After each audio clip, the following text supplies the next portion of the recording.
Hi hello എല്ലാവർക്കും നമസ്കാരം. ഇതൊരു വ്ളോഗാണ് കേട്ടോ. ഒരു പ്രത്യേക സന്തോഷമുള്ളത് നിങ്ങളോട് ഷെയർ ചെയ്യാണ്. കാര്യമൊക്കെ നടന്ന് കുറച്ചായി.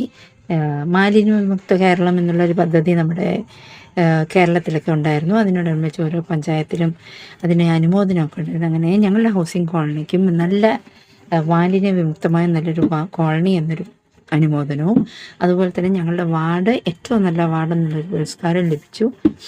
അതിനുവേണ്ടി ഞങ്ങൾ ക്ഷണിച്ചിരുന്നു. ഞങ്ങളുടെ കമ്മിറ്റിയിൽ, ഹൗസിംഗ് കോളനി കമ്മിറ്റിയിലെല്ലാം ഇപ്രാവശ്യം ലേഡീസായിരുന്നു. അപ്പോൾ അതുകൊണ്ട് പ്രസിഡൻറ്റ്, സെക്രട്ടറി എന്തായാലും വരണം എന്ന് പറഞ്ഞു. പ്രസിഡൻറ്റ് സ്ഥാനം എനിക്കും സെക്രട്ടറി സ്ഥാനം ഞങ്ങളുടെ നൈബർ ആൻറ്റിക്കുമായിരുന്നു. ഞങ്ങൾ പോകുമ്പോൾ ഞങ്ങളുടെ കോളനിയിലെ സന്തോഷം അറിയിച്ചു. അങ്ങനെ കോളനിയിലുള്ള ഇതൊക്കെ കോളനിയിലുള്ള ആൾക്കാരാട്ടോ എല്ലാവരും. ആ ഒരു ഫംഗ്ഷനിൽ നിന്ന് വേറെയും ഹരിതകർമ്മസേനയുടെ നല്ല സ്കൂള്, നല്ല ഹോസ്പിറ്റൽ, അങ്ങനെ പല ഇതിനുള്ള അനുമോദനങ്ങളും പുരസ്കാരങ്ങളും ഉണ്ടായിരുന്നു. അതൊക്കെയാണ് ഇവിടെ നിരത്തി വെച്ചിരിക്കുന്നത്.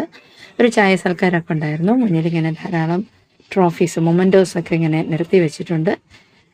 സമ്പൂർണ്ണ മാലിന്യ വിമുക്ത ഹരിത പഞ്ചായത്ത് പ്രഖ്യാപനം, ഇതിനുവേണ്ടി മലമ്പുഴ MLA ശ്രീ പ്രഭാകരൻ സാറാണ് വന്നിരുന്നത്. അദ്ദേഹം വരാൻ വേണ്ടി വെയിറ്റ് ചെയ്തിരിക്കുന്നതാണ് കാണുന്നത്. ഇപ്പോഴേക്കും എല്ലാവരും ഓഡിയൻസൊക്കെ വന്നു.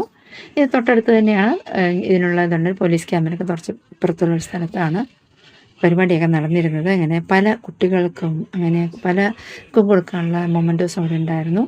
പഞ്ചായത്തിലെല്ലാ ഉത്തരവാദിത്തപ്പെട്ടവരുടെ പ്രഭാകരൻ സാർ വരുന്നു. പ്രഭാകരൻ സാർ വന്നിട്ട് ഓരോരുത്തർക്കും കൊടുക്കുന്നുണ്ട്. അതെല്ലാം വീഡിയോ എടുത്ത് ഭയങ്കര ലെങ്തി ആവുന്നതുകൊണ്ട് ഞങ്ങൾക്ക് ലഭിച്ചത് മാത്രം ആണ് എടുത്തത്. അങ്ങനെ ഇത് ഞങ്ങളുടെ മെമ്പറാണ് എൻ്റെ അടുത്ത് നിൽക്കുന്നത്. ഇപ്പുറത്തേക്ക് ഞങ്ങളുടെ കോളനിയിൽ തന്നെ ആൻറ്റിക്ക് നല്ല ഹരിത ഭവനം എന്നൊരു പുരസ്കാരം കൂടെ ലഭിക്കുകയുണ്ടായി.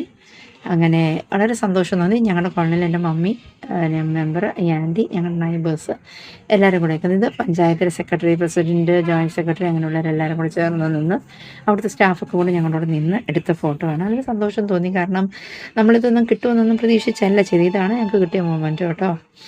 ഏറ്റവും നന്നായി ചെയ്യുക എന്നൊരു ഉദ്ദേശം ഉണ്ടായിരുന്നു. നല്ല ഹരിതഭവനം എന്നുള്ള ഒരു വീട് സെലക്ട് ചെയ്ത് നമ്മൾ കോളനിക്കകത്ത് തന്നെ. അങ്ങനെ എൻ്റെ അടുത്ത് നിൽക്കുന്ന ഈ ആൻറ്റിക്കാണ്.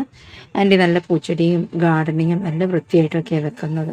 അതുകൊണ്ട് നല്ല ഹരിതഭവനം എന്നൊരു പേരിൽ നമ്മുടെ വാർഡിൽ ഈ ആൻറ്റിക്ക് ഒരു വേറെയും ആൾക്കാരുണ്ടായിരുന്നു. ഈ ആൻറ്റിക്ക് നമ്മുടെ കോളനിയിൽ ഈ ആൻറ്റിക്ക് കിട്ടിയാൽ വളരെ സന്തോഷം തോന്നി, അഭിമാനവും തോന്നി കേട്ടോ. ഇത് ഞങ്ങളങ്ങനെ ഞങ്ങളുടെ കോളനിയിലുള്ളവരെല്ലാവരും കൂടെ നിന്നിട്ട് മെമ്പറും അതിൽ പഞ്ചായത്ത് പ്രസിഡൻറ്റുമാണ് നിൽക്കുന്നത് ഈ വൈറ്റ് സാരി. അപ്പോൾ ബാക്കിയുള്ളവരൊക്കെ ആയിട്ട് തന്നെ ഞങ്ങൾക്ക് കിട്ടിയ മൊമെൻറ്റോ ഒക്കെ ആയിട്ട് സന്തോഷ നിമിഷം പങ്കിട്ട് ഫോട്ടോസ് എടുത്ത ഫോട്ടോകളാണ് കാണുന്നത്. നമ്മൾ എന്തെങ്കിലും ചെയ്യുകയാണെങ്കിൽ, എന്തെങ്കിലും ഉത്തരവാദിത്വം എടുക്കുകയാണെങ്കിൽ നമ്മളത് എന്തെങ്കിലും സമ്മാനം കിട്ടണം എന്നൊരു ഫോക്കസ് അല്ല. ഏറ്റവും ഭംഗിയായിട്ട് എങ്ങനെ നന്നായി ചെയ്യാം, അത് ഏറ്റവും മനോഹരമാക്കുന്നത് എങ്ങനെ എന്നൊരു ചിന്തയോടെ നമ്മൾ പരിശ്രമിക്കുകയാണെങ്കിൽ അതിൻ്റെ ഫലം നമ്മൾക്ക് അപ്രതീക്ഷിതമായിരിക്കും. വിജയമുണ്ടാവും. പക്ഷേ ഇത് ഞങ്ങളിങ്ങനെ മൊമെൻറ്റോ അങ്ങനെ ഒരു കാര്യമൊന്നും വിചാരിച്ചിരുന്നില്ല. അപ്പോൾ ഇത്രയേ ഉള്ളൂ. ഈ ഒരു വീഡിയോയുമായി വരുന്നവർ ബൈ. Thanks for watching.